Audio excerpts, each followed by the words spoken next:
Nag-iiba ito taon-taon dahil nakabase ito sa petsa ng Easter na nakaangkla naman sa lunar calendar. Kaya minsan February, minsan po ay March. At kahit hindi po ito holiday sa Pilipinas, isa po ito sa pinaka-attended na misa buong taon. Kahit hindi po lagi nagsisimba, marami pa rin pumipila para magpaabot. Sa huli, ang Ash Wednesday ay hindi lang po simbolo ng nagsakripisyo. Isa po itong reset button. Panahon para mag-reflect, magbawas ng bisyo at magdagdag ng kabutihan.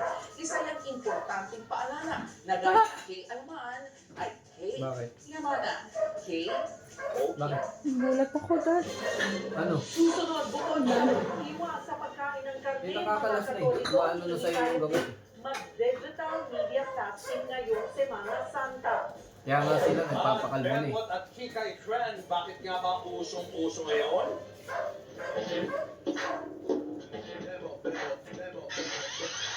Oh my God. Ang dami. Yan na at Kaya iba pa nga, sa paano ka na pagbabalik lang? ng Frontline Hindi yung Pilipinas. antay mo pa malagas. May stress ka lang lalo dyan.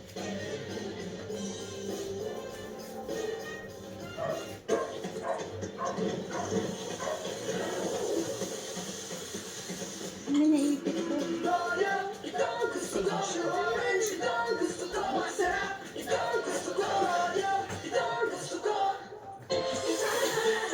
Ini? Baka magamoy araw. No problem. Ang most powerful mga ng sir. Ano yung papatay? Asan na yung isang violet? Tinanggal ko, di ba? Ito eh. Ang dalawa ba ang gusto mo? Hindi, isa lang.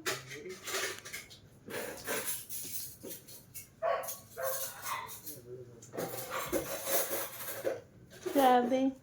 Dami. Dami. Buti lang, malagubok mo. Kung di malagubok mo, na